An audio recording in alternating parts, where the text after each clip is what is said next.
Hola, ¿cómo están? Bienvenidos a la clase número 15 del segundo año del taller literario itinerante. Hoy vamos a trabajar sobre los diálogos en lo que sería estos aspectos de técnica narrativa, ¿sí? Que cuesta tanto a veces ponerse a pensar a la hora de escribir este tipo de voces, ¿sí? De hacer hablar a los personajes, desde qué aspecto los hacemos hablar, qué es lo que piensan. Generalmente terminamos con resultados que tienen que ver con palabras vacías, palabras que no sabemos a dónde apuntan, qué es lo que quieren decir.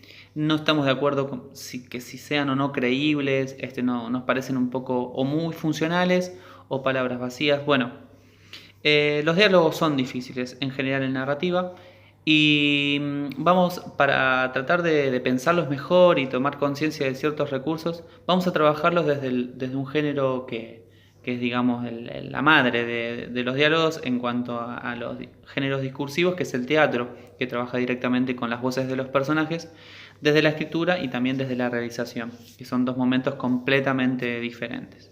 Para ello vamos a tomar a un teatrista argentino muy importante que se llama Alberto Ure, que escribe unos ejercicios que se llaman los 7 ítems. Los piensa él directamente para aplicarlos a sus realizaciones, muy importantes en el siglo XX.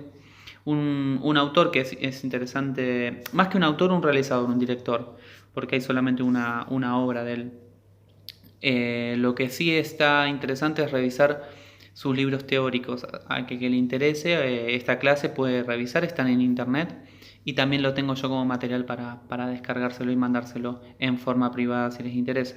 La parte teórica, la parte donde sus discípulos recopilaron sus clases, sus palabras, también en periódicos, en publicaciones diferentes que ha hecho y formaron un par de libros teóricos muy interesantes. Los 7 ítems, el ejercicio, es plenamente para el actor, pero nosotros, así como el director de teatro trabaja en la realización con el actor y con el texto, nosotros como escritores podemos trabajar con nuestros personajes e indicarle también qué es lo que tiene que decir, por qué lo tiene que decir y la intencionalidad que tiene que decir, que a veces es lo que más cuesta. Vamos a ir repasándolo y vamos a hacer una actividad de escritura que la idea justamente en esta primera clase es comenzarla y retomarlo en la clase siguiente ya teniendo un cuento que les voy a subir de Ernest Hemingway y analizando también su texto van a completar esta escritura como estamos haciendo en las últimas clases. Vamos directamente al texto. Tenemos el primer ítem para trabajar diálogos.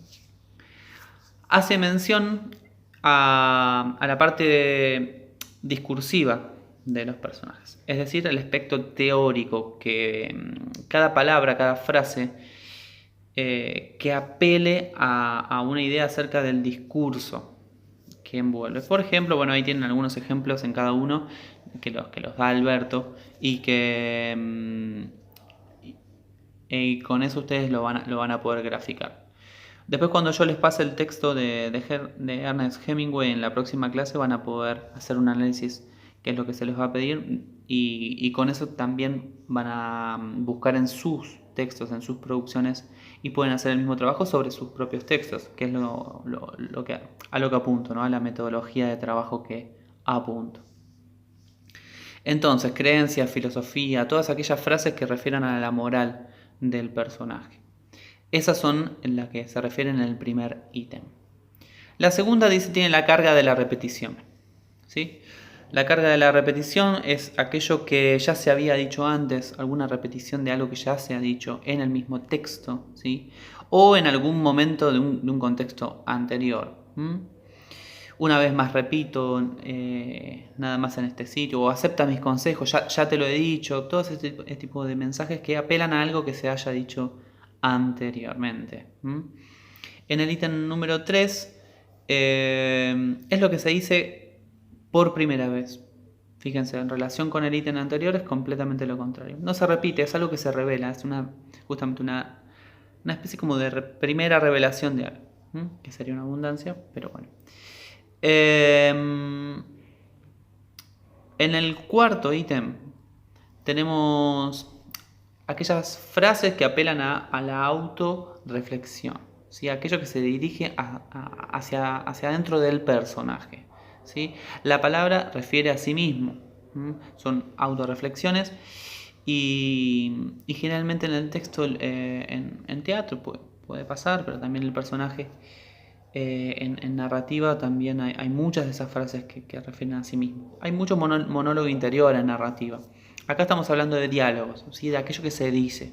Recuerden esto, no estamos hablando de todo lo que tiene que ver con otros momentos de la escritura narrativa, sino con el personaje habla y cuando habla de sí y se hace referencia en el discurso, en aquello que se dice. Esto ténganlo siempre presente. El número 5, el ítem número 5 es lo que le digo al otro, pero que lo que le digo al otro en el sentido de, yo puse la exhortación, es decir, la búsqueda de efectos. Cada vez que yo le hablo al otro, en la retórica, intento exhortarlo hacia mis intereses, ¿sí? Diría Aristóteles. Es decir, siempre busco un efecto en el otro. Puede ser seducirlo, puede ser provocarlo, puede ser ignorarlo, puede ser subestimarlo, humillarlo. Toda conversación es un hecho de poder. Y cada vez que uno habla con el otro, está hablando desde un lugar de poder. Y quiere convencerlo al otro, o mentirle, o decirle algo que piensa, un sentimiento. Pero siempre desde un lugar de querer generar un efecto. Entonces, aquello que se le dice directamente al otro, busca un efecto. Piensen en cuál es el efecto. Y todas las preguntas retóricas que pueden hacer cuando buscan un efecto en el otro. Es muy interesante hacerlo y van a revelar muchas cosas con esto. El número 6 tiene que ver con lo político, con la búsqueda de equilibrio. Hay muchos personajes o momentos donde un personaje busca el equilibrio, ¿no? Intenta que no pelearse, viene de una pelea y busca la conciliación, busca el equilibrio entre los dos. Todas las frases que tienen que ver con la búsqueda del equilibrio es el aspecto político del personaje. Y es interesante también pensarlo así. Contrario justamente al ítem que viene, que es el número 7, que es cuando se busca desestabilizar, cuando se busca romper el equilibrio. Son todas aquellas provocaciones que intentan mover y generalmente en forma definitiva, ¿sí? Ure diría lo definitivo y lo irreversible, aquello que no se puede volver atrás, lo irrevocable también. Algo interesante y también, además de estos 7 ítems que tienen que ustedes que pensar, cada frase, ¿cuál de estos es el que se impone frente a otro? Muchas veces en una frase van a encontrar que no es tan claro y que a veces tiene 2 o 3 de estos ítems incluidos en una frase larga, puede ser, o en un texto ambiguo, en una frase ambigua que dice el personaje. Siempre va a haber una que va a estar por encima de la otra, que va a prevalecer. Ustedes tienen que ver y buscar cuál de todas ellas es. Por eso les puse una actividad de escritura que es complicado porque nos metemos en la familia, ¿no?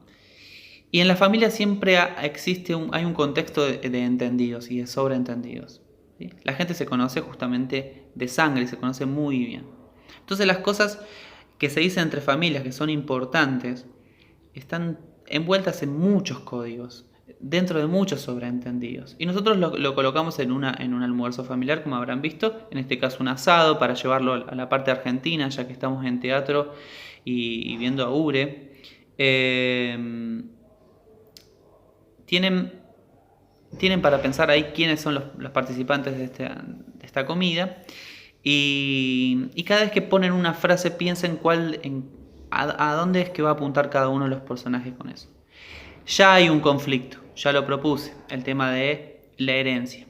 ¿Por qué? Porque es todo un evento en cada una de las familias cada vez que el abuelo o la abuela, el pilar de la familia, que es un poco el que sostiene políticamente, diría Ure, el equilibrio en una familia, pero cuando ya se está por morir, todos empiezan a sacar sus hilachas con respecto a la herencia, qué van a obtener y qué le corresponde a cada uno. Entonces el abuelo va a hacer una mención y que es lo que diría Ure, que se dice por primera vez, y a partir de ahí se van a desencadenar desencadenar un par de problemas familiares. En ustedes queda la imaginación. Yo prefiero que sea casi todo diálogo con muy pocas aclaraciones, al estilo teatral, pero como digo, no necesariamente tiene que ser pensado para teatro. Fíjense si les conviene. Bueno, mucha suerte con la actividad y bueno, a ver cómo les sirve estos ítems para mejorar y tomar conciencia de los aspectos que hay que tener a la hora de escribir diálogos, es decir, cuando un personaje habla y no sabemos bien qué es lo que va a decir ni para qué lo dice, que es lo más importante.